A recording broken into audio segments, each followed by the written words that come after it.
Nah sebenarnya itu kan ini bisnisnya Greenas dititipkan di desa-desa kan sebenarnya kan itu mindset yang kita lihat kan itu. Nah laporan keuangannya 2 tahun belum ada dan saya nggak tahu seperti apa pembukuannya. Dan misalnya nanti apakah itu penjualnya itu sistemnya kayak militer gitu kan, setiap pembelian siap gitu. Ini ada gula siap, ini ada, nah misalnya gitu kan. Selamat berjumpa kembali bersama saya Sarmila Yahya sebagai Wakil Ketua Umum Dekopin Indonesia, Wakil Ketua Umum KADI Indonesia dan juga Ketua Umum Inkowapi. Hari ini bersama kita hadir seorang tokoh koperasi yang tidak asing lagi, Bapak Sujatmiko. Beliau ini praktisi koperasi dan juga sebagai Direktur Indonesia Cooperator Club. Mantap, ICC. Nah, kita akan bincang-bincang mengenai peluang dan tantangan koperasi merah putih dan kelurahan ya. Mudah-mudahan Pak Miko, kita udah beberapa narasumber sebelumnya juga bicara tentang koperasi merah putih.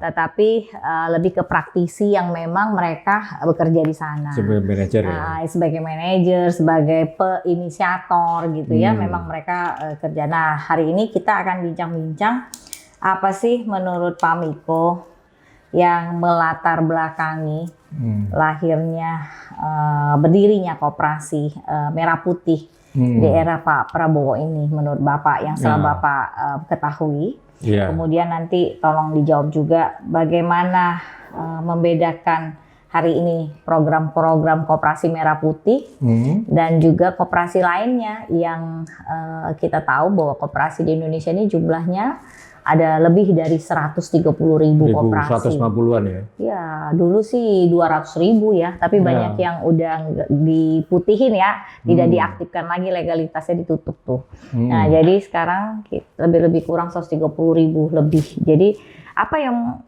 program-programnya menurut Bapak, mereka apa, koperasi merah putih apa gitu. Silakan Pak Miko. Ya, baik. Terima kasih Kang Mimi. Jadi apa itu namanya koperasi Desa Merah Putih ini adalah koperasi yang menurut saya primadona, jadi gitu. Jadi primadona dan privilege-nya over dari pemerintah. Bagus, menurut saya bagus. Jadi salah satu presiden yang memviralkan koperasi ini menjadi terkenal. Nah, gitu itu salah satu privilege yang perlu kita aspirasi.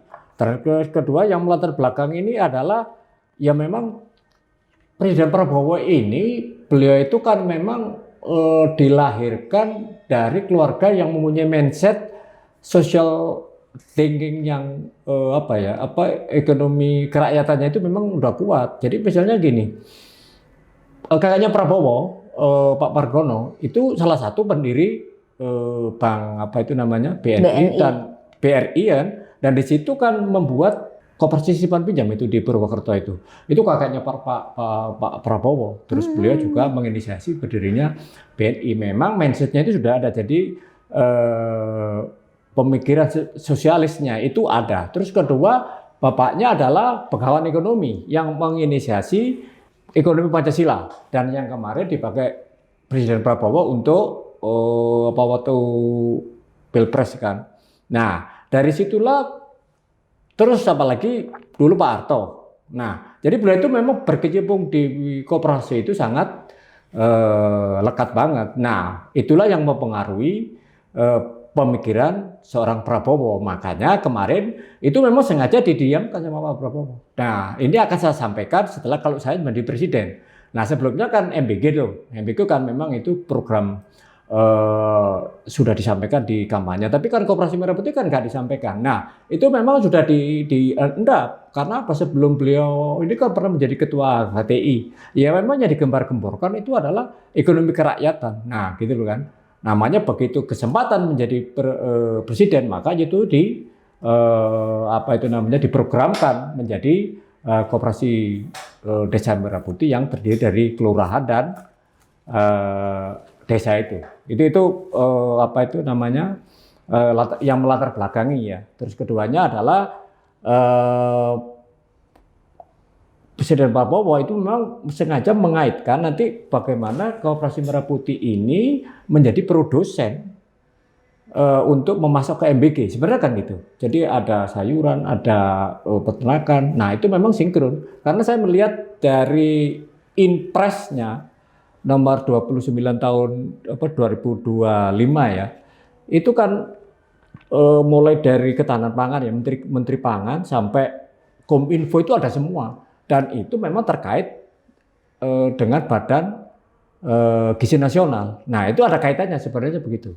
Itu kalau grand desainnya seperti itu. Jadi ada latar belakangnya memang. Jadi Koperasi Merah Putih membackup kebutuhan MBG sebenarnya begitu. Jadi ketahanan pangan yang di Prabowo karena negara yang kuat adalah negara yang mempunyai ketahanan pangan yang stabil kan begitulah. Itu karena gini. Jadi waktu ini agak melenceng. Jadi misalnya dulu Sultan Agung itu bisa menyerbu ke VOC di Batavia waktu itu 1628 sampai 1629. Kalahnya kenapa? Karena pangannya dibakar kan. Kekuatan suatu bangsa itu adalah dilihat dari ketahanan pangan. Nah, Pak Prabowo itu menginisiasi dari situ gitu. Karena beliau kan militer kan. Nah, makanya bagaimana koperasi ini KDMB ini kuat bisa membackup MBG dan mungkin nanti bisa membackup produk-produk pangan yang lainnya. Lah, konsep besarnya seperti itu ya. Tapi nanti ya itu juga gak semudah membalikkan tangan, tetapi minimal itu sistem sudah dibuat. Itu yang kita akui jempol itu. Jadi terlepas apapun, saya appreciate-nya begitu ke Prabowo. Nanti tinggal orang-orangnya ini harus diseleksi kan itu kan. Iya. Nah, jadi apa bedanya sama yang lain? Jadi kalau tadi misalnya menjadi salah satu supplier atau menjadi satu-satunya supplier di MBG, nah itu yang melatar belakangi.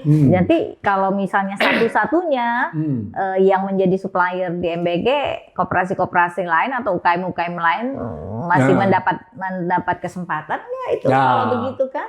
Nah, makanya itu kan ini apa itu namanya dengan koperasi yang lain dan sebenarnya kan yang menjadi pertanyaan ini kan di belakangnya kan ada Agrinas. Nah, gitu kan. Jadi kita boboan ya Agrinas.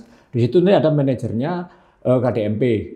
Itu juga orang-orang Agrinas. Makanya Agrinas ini kan pangan. Nah, sebenarnya itu kan ini bisnisnya Agrinas dititipkan di desa-desa kan sebenarnya kan itu. Mindset yang kita lihat kan itu. Nah, tetapi ya kita berpositif thinking aja bahwa nanti itu harus bisa disinkronkan dengan koperasi-koperasi lain, misalnya dengan koperasi susu. Nah itu di merger aja sebenarnya begitu. Nah persoalannya yang menjadi kendala adalah memergerkan seperti apa. Nah itu kan, misalnya di Pangalengan di situ ada desa Pangalengan, terus dimergerkan untuk apa itu namanya mendistribusikan susu. Nah terus misalnya masyarakat bisa include di situ. Nah itu yang tantangan kita di situ. Menurut saya itu nggak gampang. Sekarang kami mengelolain Kowapi aja kan mumetnya minta ampun kan. Kadang-kadang banyak minusnya kan. Nah gitu kan. Nah ini apalagi 80.000 ya semoga nanti ya para advisernya itu didampingi malaikat apa gitu ya untuk bisa kayak Nabi Sulaiman gitu kan misalnya. Bisa membuat SAU lebih tinggi. Sekarang dalam waktu 2 tahun dengan apa itu namanya launch dari dana antara sekian miliar, nah bisakah itu dikembalikan? Nah ini tantangan menurut saya gitu. Yang dilakukan oleh orang-orang manajer yang baru dibentuk. Nah gitu lah kan. Yang kita aja yang 20 tahun pernah nggak kita dapat loan dari LPDP atau dari ini 3 miliar kan nggak pernah kan? Gitu lah. Nah ini konsep baru loh, masih embrio. Laporan keuangannya 2 tahun belum ada. Dan saya nggak tahu seperti apa pembukuannya. Nah itu langsung 3 miliar kan. Nah, itu kan. Sudah dapat gedung, dapat nanti ini 1,5 miliar. Nah gitu loh. Wow sangat dahsyat menurut saya.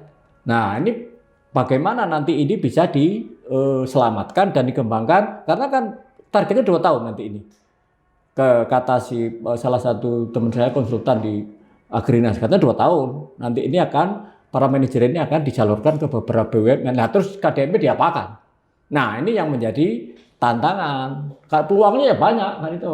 Mau kita mengelola satu primer koperasi aja punya satu primer itu lumayan effort kita itu. Satu primer itu kadang-kadang itu yang anggotanya sekian gitu kan. Nah, apalagi ini ribuan, terus kedua apa yang harus dimulai kan itu. Mungkin pernah saya sampaikan, gimana kalau misalnya kerjasama dengan orang toko Madura, orang-orang Madura, itu mereka modalnya berapa sih Madura? 200 gitu kan, sewakan, udah ini barang ini dah ditempeli KDMP, berjalan itu, ini simpelnya begitu kan. Itu salah satu ya, karena kita kan sebagai praktisi juga sebagai ini kadang-kadang mempunyai pemikiran-pemikiran nakal gitu kan. Nah, bukan itu kan, nakal, liar. Hah? Pemikiran liar. Iya, pemikiran liar memang harus Belum dibangun. tentu nakal, yang liar itu belum tentu nakal ya. Dan itu yang bisa kita lihat di lapangan. Mungkin kami kan juga bergerak di situ juga kan. Kan sebenarnya kan simpel kan itu kan. Nah, misalnya nanti apakah itu penjualnya itu sistemnya kayak militer gitu kan, setiap pembelian siap gitu. Ini ada gula siap, ini ada, nah misalnya gitu kan. Asik gitu kan, nanti diviralkan misalnya gitu. Ini salah satu apa itu namanya yang kita lihat di lapangan gitu loh. Karena saya sendiri ketemu, karena kebetulan ponakan saya juga baru pendidikan ini.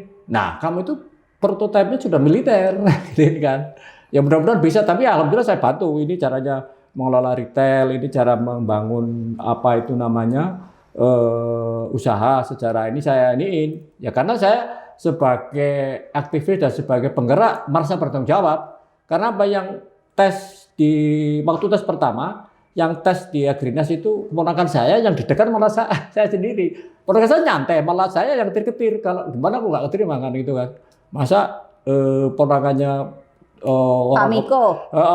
Nah gitu lah. Tapi alhamdulillah. Pak Miko sampai nggak lulus malu lah Pak Miko. Ya malu lah maksudnya itu. kan gitu maksudnya kan. Udah ahli koperasi, ponakan langsung nggak lulus. Wah, ini Pak Miko bertanggung jawab katanya harus secara moral. Secara moral harus didampingi gitu kan ya, maksudnya begitu. Pak Miko ya. Oke, menarik nih dari penjelasan Pak Miko tadi.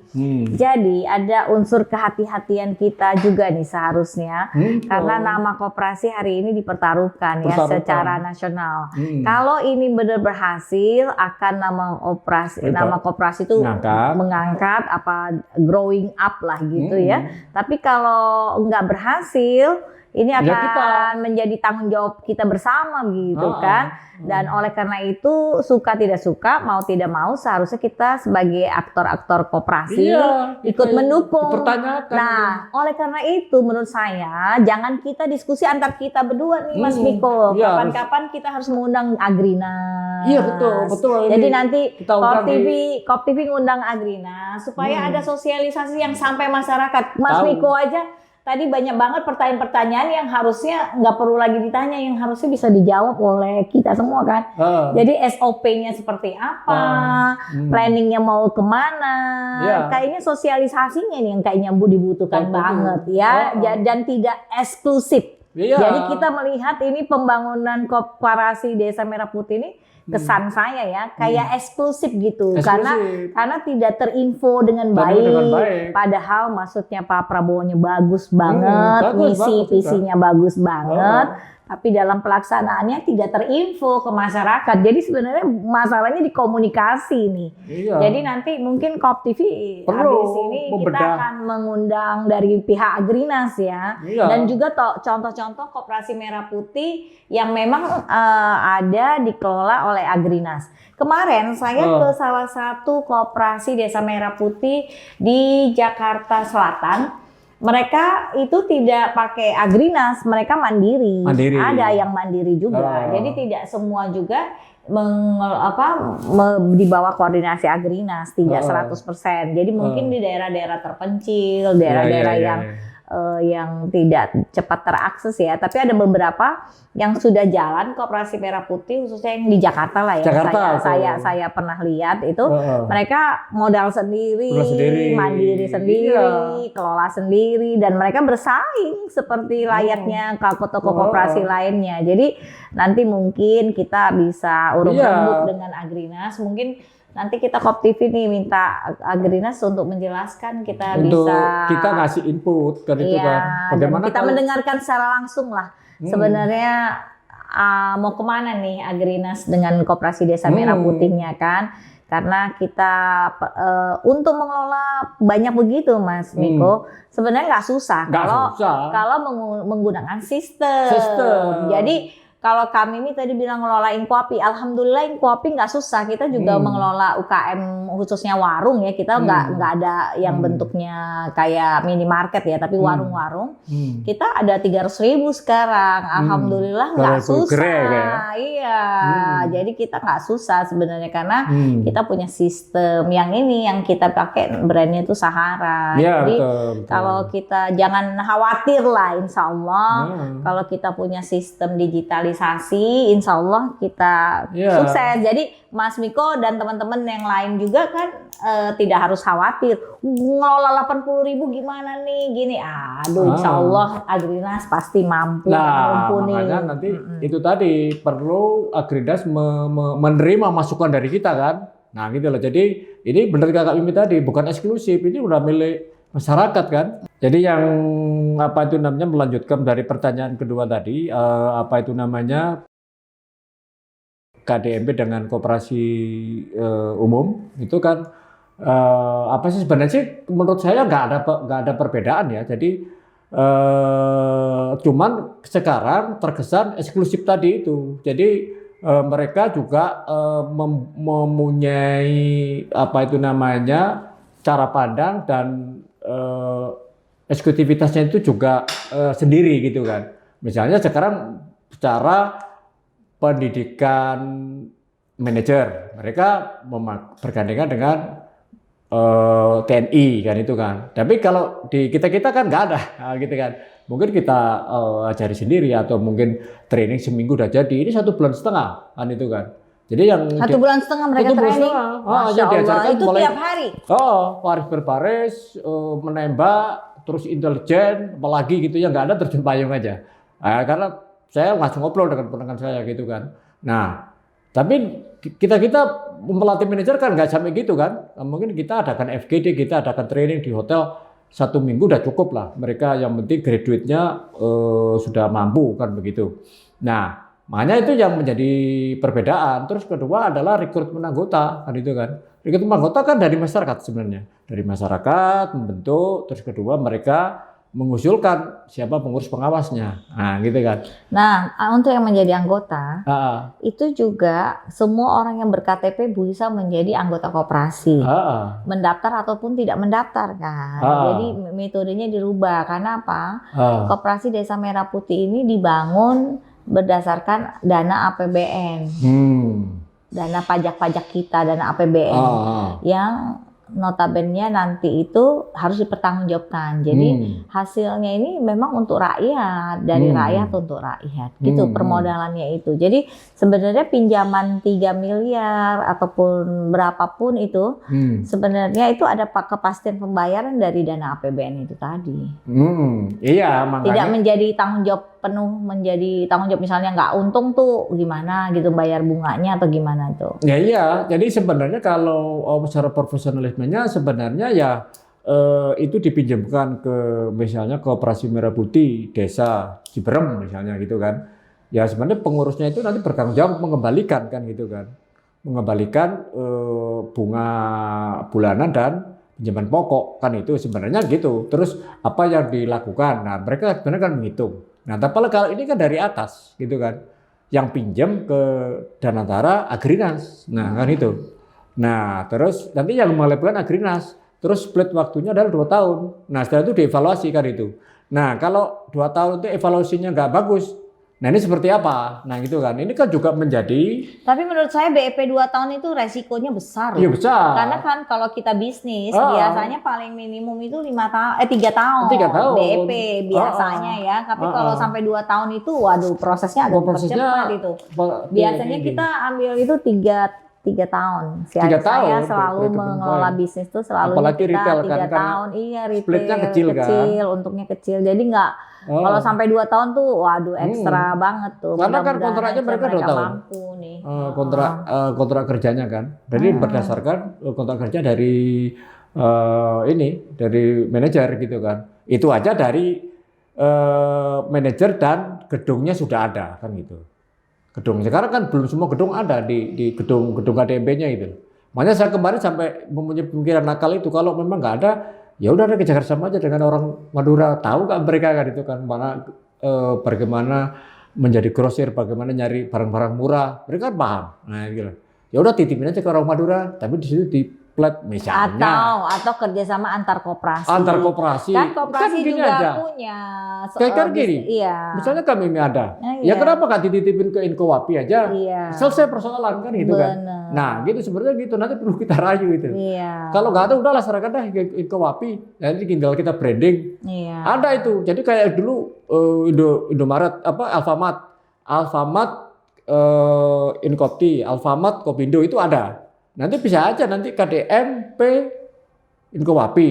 Bisa itu kita usulkan. Dulu banyak tuh toko-toko koperasi Ya, dikelola iya. OMI ya, Outlet Mitra Indogrosir. Saya ingat banget tuh Makanya nanti zaman-zaman di menterinya. Kom TV perlu nanti privilege apa itu namanya Inkowapi kita sampaikan gitu bahwa kita sudah ada kan itu. Jadi supaya aman gitu loh. Karena ini ya duitnya masyarakat juga kan. Ya, jadi kalau kita dengar bincang-bincang dari Pak Miko, Sujatmiko ini hari ini nih, masih banyak pertanyaan-pertanyaan tentang KDMP ini ya. Jadi sebaiknya memang kita minta kepada pemerintah untuk menjelaskan ya secara seksama gitu ya, sehingga komunikasinya itu nggak bias gitu, nggak semua orang harusnya paham gitu, dan itu harus bisa dipertanggungjawabkan karena itu uang negara kan, uang rakyat gitu. Jadi rakyat boleh berhak nanya itu, kan, itu gimana nih, pengen dengar ceritanya dengan jelas gitu kan, supaya masyarakat koperasi aja Mbak Miko sebagai tokoh aja tuh masih kayak agak bertanya banyak pertanyaan gitu kan. Mau diapakan kan itu kan, jangan-jangan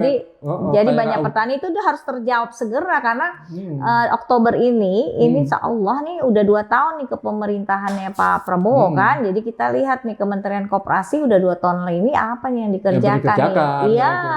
Karena gini misalnya kalau di sosmed itu kita melihat orang mengkritik KDMP sampai dijadikan meme-meme itu, meskipun saya nggak megang langsung secara KDMP secara langsung, kita tuh jadi miris gitu loh. Kasihan juga ya kita. Nah, tapi ya mudah-mudahan ya itu tadi kan, misalnya kalau ada kritisan dari Inkowapi apa ya perlu disampaikan ini loh, yang kita sudah ada experience-nya di sini, kita sudah bisa mengelola seperti ini. Nah, why not kalau kita join aja. Alhamdulillah kita juga udah dapat ini Mas, rekor muri ya. Kita itu komunitas pengelola warung terbesar di dunia bahkan kan. Jadi artinya kita sebenarnya kita udah belajar gitu kan, dengan suka dukanya gitu kan. Perlu disodorkan nanti yang mengordinirkan Menteri koordinator pangan, kita sampaikan ke Ruling Tiga apa kita sampaikan kalau nanti ini kita siap membackup lah, jangan sampai nanti collab atau apa. Kita siap mengisi lah apa kekurangan kan, karena kita bagian dari bangsa ini dan kita memang pro koperasi, karena nama baik koperasi dipertaruhkan sekarang ya, kita mau nggak mau harus kita peduli. Menafikan anak-anak yang baru manajer itu, tapi mereka jam terbang kan perlu dilihat dulu. Seperti apa kan itu kan. Tapi nggak apa-apa. Kayak misalnya pramugari, ya mereka nggak pernah terbang tuh tadinya. Mereka kan di darat aja. Tapi karena mereka sering dilatih, dipahami, dibersamain, insya Allah bisa. Nah, makanya gini, kalau ini yang perlu menarik ini. Jadi peluangnya apa gitu kan. Nanti bisa Inkowapi menyampaikan ke sana menjadi advisor. Advisornya ini yang khusus yang retail ya. Gak apa-apa kita sampaikan aja. Kita ada privilege sekian tahun. Experience membangun. Kita udah 30 tahun, 30 tahun. Hampir 30 tahun. Kita sampaikan, kita ada pengalaman di lapangan ini. Kita siap menjadi, nanti siapa yang mengawasi, nanti siapa yang mendampingi kan juga nggak ada. Nah kalau bisa ibu-ibu kan bagus kan. Ibu-ibu kan rada cerewet-cerewet juga kan. Peliti gitu kan. Ibu-ibu tuh paling peduli itu dengan bisnisnya, paling peduli. Didampingin. Dan 60% UKM di Indonesia ini atau bisnis Indonesia itu ibu-ibu. Iya, lebih dari 60%. Nah, makanya itu peluang. Makanya bukan peluang untuk jaminan, peluang dan tanggung jawab kita sebagai penggerak koperasi kan. Sampaikan, apalagi di Inkowapi sudah ada dapat muri apa, udah sampaikan bilang langsung aja ke Pak Yulhas, ini kita siap mendampingin. Kan itu, kita ada pengalaman, jangan sampai nanti misalnya yang dampingin Alfamart, mungkin pandangan orang lain persepsi masyarakat yang lain.